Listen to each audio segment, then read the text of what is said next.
안녕하세요. 저는 올해 28인 여자입니다. 얼마 전 실제로 겪은 제 이야기를 사연으로 올려볼까 합니다. 저한테 3년 사귄 남자친구가 있었어요. 그 사람은 제가 학교를 다 졸업하고 진짜 혼자 돈 벌어먹고 사는 성인이 되어서 만나게 된 첫 남자였죠. 대학원에 지나가고서 거의 졸업 논문이 막바지에 다다랐을 때 친구들끼리 마지막 한잔하며 으쌰으쌰 하자고 술집에 갔다가 친구의 친구로 나타난 그를 처음 보게 되었어요. 키가 180은 훌쩍 넘어 보였던 그 사람은 남색 와이셔츠에 흰 면티 그리고 잘 빠진 청바지에 백팩을 메고 나타났어요. 모두의 이목을 집중시킬 만한 외모와 기럭지 그리고 스타일까지. 그 자리에 있던 제 친구들은 모두 그 남자 얼굴 쳐다본다고 올이 빠져 있었고 그 와중에 저 혼자 정신 차려보겠다고 맥주 한 잔을 더 주문했네요. 즐겨봤던 드라마가 상속자였는데 거기에 나오는 주인공인 이민호와 흡사 비슷한 것도 같았고 그 남자의 비주얼은 콩깍지라면 콩깍지라도 할 수 있겠지만 저 하나가 아니라 주변 친구들까지 난리가 났었으니 객관적으로 보아도 멋진 남자였던 것 같아요. 저 사람은 꿈이 연예인인가? 혹은 연예인을 준비하는 연습생인가 싶어서 완전히 저 같은 평범한 사람과는 어울리기도 힘들 법한 사람이라 여겼어요. 그날 보고 나면 다시는 못 볼 사람인데 눈길 하나 주지 말자는 마음으로 애써 맞은편에 앉아있던 친구와 논문 얘기를 하면서 고생길이 훤할 것 같은 우리의 앞날에 대해 걱정을 했어요. 술자리 내내 술을 마시면 마실수록 힘들고 스트레스 받은 것들이 막 입 밖으로 나오면서 완전히 술이 취했을 때의 막판에는 친구랑 둘이서 대학원 때려칠 거라고 친구들 앞에서 깽판까지 부렸다더라고요. 그런데 아직도 기억나는 게 그 난리가 난 상황에서 먼 대각선에 앉아있던 그 남자가 굳이 제 앞으로 와 어디서 받아왔는지 뜨거운 꿀물 하나를 건넸어요. 그 바람에 전 뭣도 모르고 그걸 다 마신 후 술이 좀 진정되었지만 맞은편에 있던 친구는 그대로 엎드려서는 탁자 위에서 골아 떨어져 잠이 들었답니다. 졸지에 술에서 깼는데 뭔가 야리꾸려한 이 분위기가 어색해서 억지로 술이 깼다는 말을 하며 밖으로 나와 곧장 택시를 타고 먼저 집으로 들어갔어요. 그게 남자친구와의 마지막 만남일 거라 생각을 하면서 미련도 없이 집으로 간 거였죠. 그런데 그날 새벽까지 주변 친구들에게서 끊임없이 연락이 왔어요. 술자리를 마무리 짓고 각자 집에 도착했다던 친구들은 저마다 호들갑을 떨면서 전화를 했는데 요지는 다 똑같았어요. 아니 글쎄, 그 남자애가 저한테 관심이 있으니 전화번호를 달라고 친구한테 부탁을 했다더군요. 그 자리에 사람이 거의 8명 가까이 있었는데 그 사람이 다 듣고 있는 앞에서 고백하듯이 말입니다.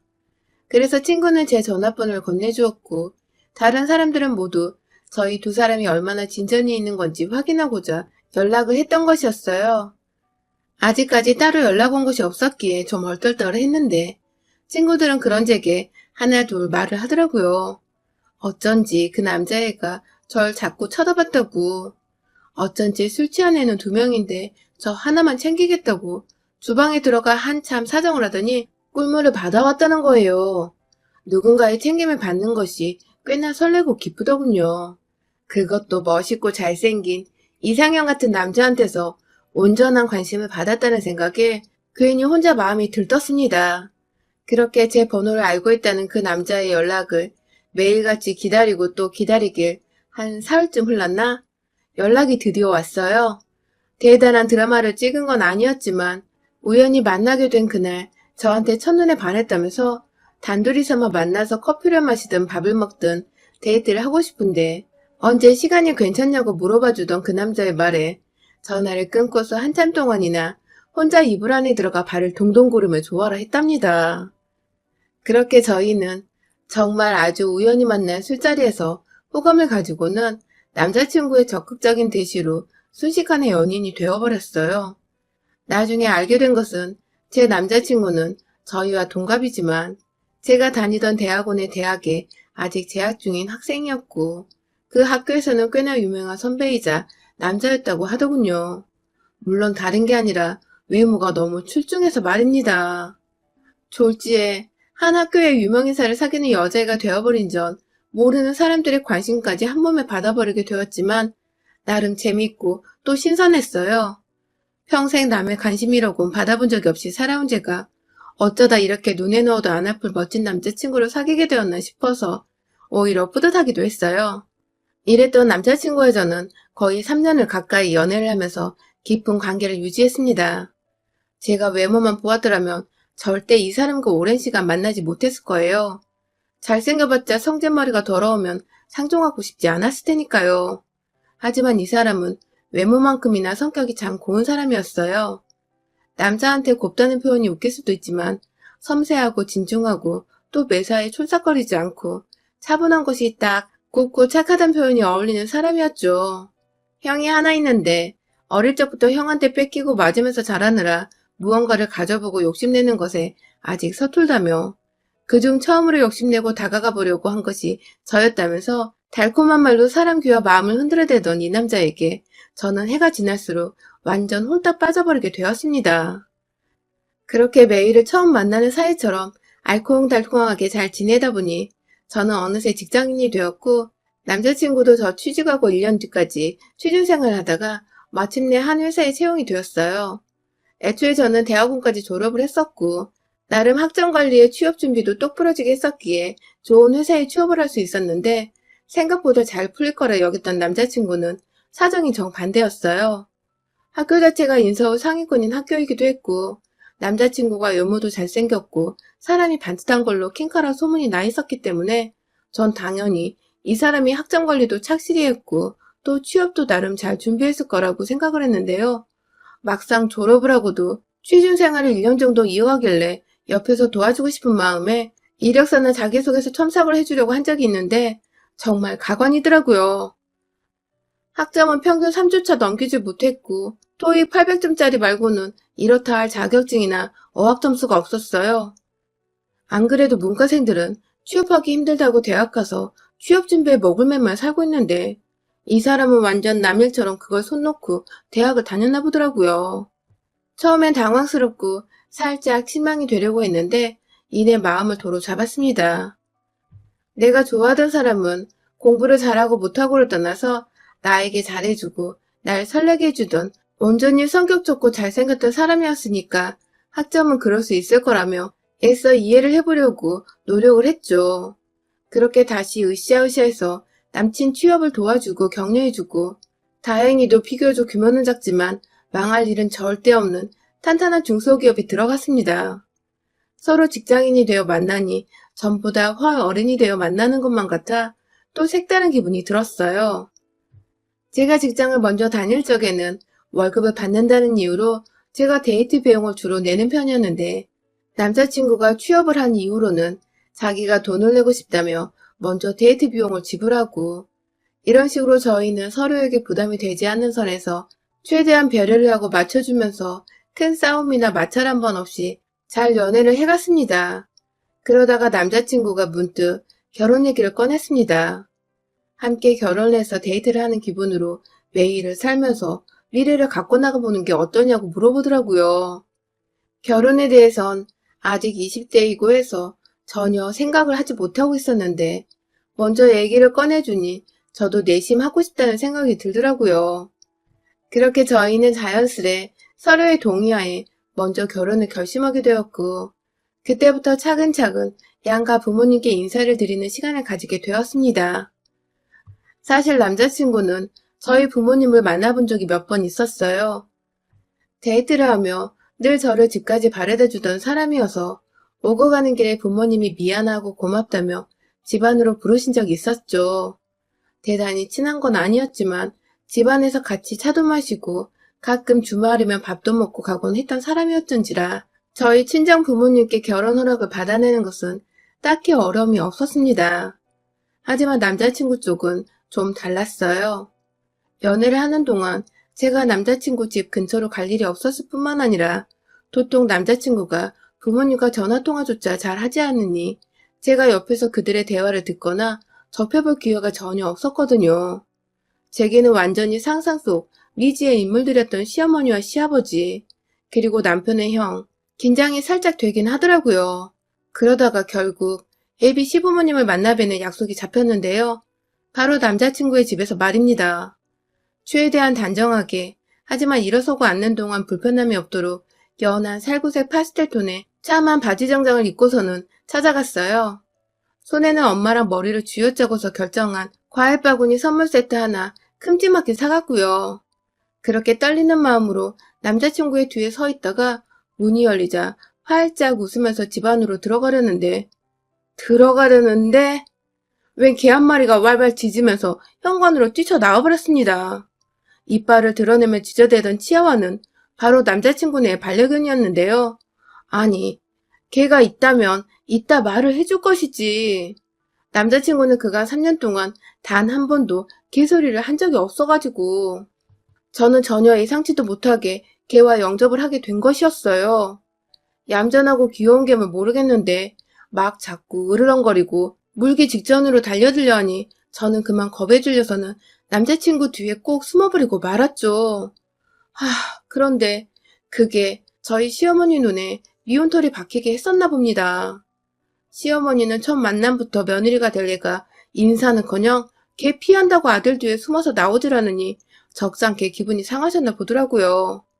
개를 무서워하냐고 그 한마디만 물어봐 주셨더라면 제가 어떻게든 양해를 구하며 죄송하다 말씀을 드렸을 텐데 시어머니는 그 첫 만남 첫 순간부터 내 애완견을 싫어하는 며느리라며 딱 단정을 지으시고는 그날 인사드리는 자리 내내 치아와를 두 팔에 안으시곤 그 개가 절 으르렁하며 노려보고 있는데도 단 한 번 괜찮냐 묻지도 달래주지도 않으셨어요. 저는 내내 혹여나 시어머니가 저 개를 놓쳐서 이 개가 나한테 달려들면 어쩌나 싶어 불안해했고 저 같은 비반려인은 생각조차 해주지 않는 시어머니 태도가 오히려 제게도 영 껄끄럽게 좋게 보이지만 않았습니다. 저 혼자 괜찮다고 상관없다고 하기엔 제가 분명 개를 좀 무서워하는 편이었기에 그냥 넘길 수 없는 문제였고 그렇다고 반려인인 어머님이 조금은 이해를 해주시고 강아지를 어디 안에 잠시 놔두든 강아지 집안에 잠시 놔두든 할 수 있었을 텐데 어머님은 저 보란듯이 일부러 그러시는 것 같았어요. 그러다 결국 사건이 터졌어요. 밥이 다 되었다면서 일어나시는 시어머님이 개를 확 바닥에 두시는 바람에 그 개는 자기 몸이 자유로워지자마자 벼르고 있었던 저를 향해 달려들었고 졸지에 저는 놀라 도망치려다 결국 제 바지가 뜯기고 종아리 부분이 살짝 물리고야 말았습니다. 네, 결국 피를 본 것이죠. 그 바람에 남자친구도 놀라 순간적으로 어머니께 소리를 쳤어요. 왜 자꾸 으르렁거리고 있던 애를 조심도 안 하고 바닥에 놔뒀냐며 순간적으로 화를 냈고 어머님은 그 바람에 내가 뭘 죽을 죄를 지었다고 소리를 지르냐며 제 앞에서 아들과 논쟁을 벌이셨죠. 졸지에 당황스럽게도 죄인이 되어버린 저는 시아버지와 멀뚱멀뚱 서로를 바라보며 괜찮냐, 괜찮다는 뉘앙스만 반복해 주고받았고요. 정말 그날 밥이 코로 들어갔다 해도 믿을 만큼 앞에 있는 시어머니 눈치 본다고 아주 정신없이 먹었습니다. 이 결혼은 아무래도 안 될 것 같다고 머릿속으로 막연히 정리를 하고 있던 그때 남자친구가 먼저 우리 결혼을 허락해주는 걸로 알겠다고 지멋대로 어른들 앞에서 확정을 지어버렸고 더 놀랐던 것은 그래 하면서 지금까지 있었던 일이 마치 없었던 일인 것 마냥 쿨하게 결혼을 승낙하시는 어머님이었어요. 뭔가 가운데서 시아버지와 저만이 이 상황이 이해가 안 간다는 듯이 어처구니 없이 쳐다보는데 남자친구와 어머님은 모든 일이 이미 다 지나가버린 과거라도 된다는 듯 태평하게 밥을 먹고 결혼준비 얘기를 물어보고 그렇게 저의 첫 시부모님과의 만남은 롤러코스터를 타듯 천당과 지옥을 오가며 끝이 났습니다. 그리고 나서 몇 달 후 저희가 다시 상견례 자리를 가지게 되었어요. 이번에는 서로의 양가 부모님을 모신 채 함께 바깥에서 저녁을 먹는 시간이었죠. 주말부터 저희 엄마는 미용실에 가서 머리를 하고 간단한 메이크업까지 돈 주고 받으시며 곧 있을 상견례 준비에 정신이 없으셨어요. 차 막히면 안 된다고 2시간 전부터 출발해서는 결국 밥 먹기로 한 한식당에 1시간도 더 일찍 도착해버렸고 그래도 기다리는 게 늦는 것보다 괜찮다는 아빠의 말씀에 저희는 다 같이 자리에 앉아 본인들이 얼마나 저희 결혼을 축복하는지에 덕담을 해주시고 대화를 나눴습니다. 그러다가 약속 시간이 되어 저희도 준비를 하는데 10분이 지나고 20분이 지나도 도무지 도착할 기미가 없던 남자친구네는 결국 40분이 다 지나갈 때쯤 식당에 느긋하게 도착을 했어요. 옆에서 미안해 죽으려는 남자친구와는 달리 차가 좀 막혔다고 한마디 던지시는 시어머니 모습에서 저희 가족 모두 표정이 얼어붙었죠. 말 그대로 사돈과의 기싸움을 시전하고자 하는 예의 없고 철딱선이 없는 시어머니의 모습에 실망을 해버린 것이었죠. 미안하다는 말 없이 자리를 잡고 앉은 시댁 어른들은 이내 배가 고프다며 빨리 주문을 하자고 해서 저희 부모님도 엉겹결에 주문을 했어요. 도착한 지 2시간이 다 되어가는 와중에도 메뉴를 제대로 보지도 않았던 저희 부모님은 시부모님 재촉에 아무거나 주문을 해버리곤 당황해 서로를 쳐다보셨습니다. 왠지 시아버지도 얼굴에는 미안한 표정이 역력하신 것 같은데 말 한마디를 제대로 해주질 않으셨어요. 그렇게 밥이 나오고 서로 대화를 오가며 서로의 기분은 계속해서 상해갔어요. 시어머니는 제가 일단 남자친구보다 학력이 더 높다는 것에 왜인지 자격지심이라도 드시는 건지 자꾸만 자식들 일자리를 얘기하고 있는 와중에 대학원 나와봐야 필요가 없다면서 그건 다 돈지랄이고 취직 못하는 애들이 진학하는 거 아니냐며 까내리는 말씀을 하셨습니다. 제가 바로 앞에 있고 남자친구도 그쯤 하라고 말을 자제시키는데도 뒤늦게야 아, 너도 대학원 나왔다며? 하시며 저를 꼽주시던 시어머니. 당연히 저희 부모님은 표정이 좋지 않았죠. 그러다가 또 회사 얘기가 나오면 좋은 회사 들어가봤자 여자애들은 시집가고 애 낳으면 잘 풀리지도 않는다며 그냥 집에서 조신하게 남편 기 살려주며 뒷바라지 하는 며느리 아니면 결혼 허락할 생각이 없다는 등의 그 시대적인 발상을 말로 꺼내시며 탄식을 하시고는 또 뒤늦게야. 아, 너도 회사는 큰데 다니지? 곧 잘리겠구만. 하면서 결혼하고 남편이나 잘 챙겨주라고 그걸 덕담이라고 짓거리고 계시던 시어머니. 점점 저희 부모님은 말씀이 없어지셨고 급기야 아버지는 입을 꾹 다물어 버리셨습니다. 남자친구와 예비 시아버지도 그런 저희 아빠 표정을 보시고는 이제 진짜 안 되겠다 싶었는지 시어머니 말씀하실 때마다 헛기침을 하시고 괜히 한번 쳐다보며 그만하라 눈치를 줬는데 시어머니는 이 자리에서 완전히 사돈기를 죽이고 아들보다 좋은 대학 나와 좋은 직장 가진 며느리 기세를 꺾어보기라도 하겠다는 듯이 말을 이어가셨어요. 그러다 결국 하지 말아야 할 소리까지 필터링 없이 꺼내셨습니다. 아니 글쎄 마지막까지 그래도 사돈이라고 비유를 맞춰드리고 상대를 해드리고 있던 저희 엄마한테 사돈 되실 분이 참 성격이 둔해 터졌다며 제가 하는 말 다 알아듣긴 한 거죠? 하면서 지금껏 제 욕을 돌려 말한 것을 저희 엄마가 이해를 했냐는 식으로 비꼬며 물어보는 게 아니겠어요? 이 옆편녀가 하다 결국 선을 넘어버린 겁니다. 그 바람에 아버지가 옆에서 참다가 아 진짜! 하면서 탁 하고 일어나시는데 제가 먼저 선수 쳤습니다. 딸 자식 잘 키워주신 거 이럴 때 쓰라고 있는 거잖아요? 나 비꼬는 건 참을 수 있지만 내 엄마 내 부모님 우습게 만드는 꼴은 도저히 그냥 넘어갈 수가 없었어요. 음식들을 하나둘 차려져서는 상 한가득 한 장씩들이 메꿔졌는데 제 눈에는 오로지 그것들이 제 입에 들어갈 게 아닌 무기로만 보였습니다. 가장 먼저 한가운데에 자리 잡고 있던 오리밀쌈 세트를 확 시어머니 면상에 부었어요. 말 좀 가려서 하라고 된통 소리를 지르고는 오리밀쌈에 이어 옆에 있던 깻잎과 호박전, 김치의 각종 나물들까지 다 비워져 있던 오리밀쌈 그릇에다가 마구 퍼부어서는 이번엔 시어머니 옆으로 다가가 머리에다 대고 탈탈탈 국물까지 털어서 부어버렸어요.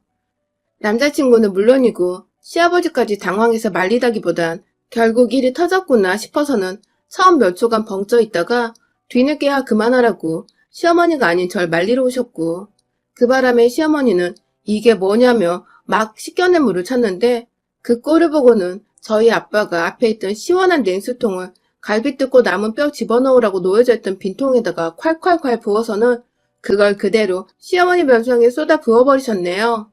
졸지에 식사를 제대로 하지도 못했는데 입이 아닌 온몸으로 받아드신 우리 시어머니. 당황해서는 눈만 껌뻑껌뻑 하면서 앞만 쳐다보더라고요. 저희 엄마를 말입니다.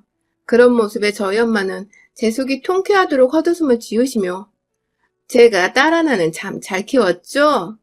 하며 비꼬시고는 저까지 데리고서는 그 자리를 벗어났습니다. 나가는 길에 저도 시어머니 얼굴 한 번 더 보면서 당신 같은 시어머니는 집 한 채를 줘도 싫다며 가운데 손가락을 짠 하고 날려줬어요.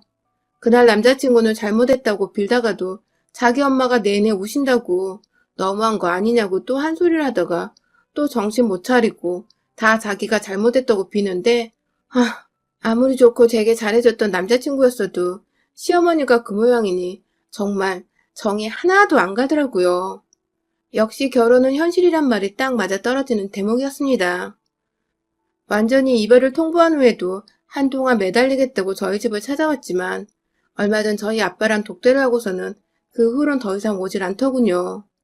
대충 들어보니 당신네 부모 같은 시부모를 두게 하느니 평생 독신으로 살게 하겠다고 아빠가 단호히 말을 하셔서 남자친구도 잔뜩 겁먹고 충격받은 채 돌아갔다고 하네요. 지난 시간 동안 사랑했던 시간이 너무 아쉽고 미련이 남지만 내 부모 욕보이면서까지 기죽이려 한 시댁을 두느니 차라리 내 몸뚱이를 스스로 아끼면서 부모님이 더 좋은 말씀과 좋은 사람만 듣고 보며 사시도록 하는 게 100배, 1000배 낫다는 생각을 했어요. 그리고 지금까지 제 선택에 있어서 후회한 적이 단 한 번도 없는 걸로 보아선 정말 잘한 짓이었던 것 같습니다. 결혼 앞둔 예비 며느리분들, 혹여나 저 같은 시댁을 만나려거든 지금이라도 늦지 않았으니 얼른 도망치세요. 여러분의 생각은 댓글로 남겨주세요. 오늘도 시청해주셔서 정말 감사합니다.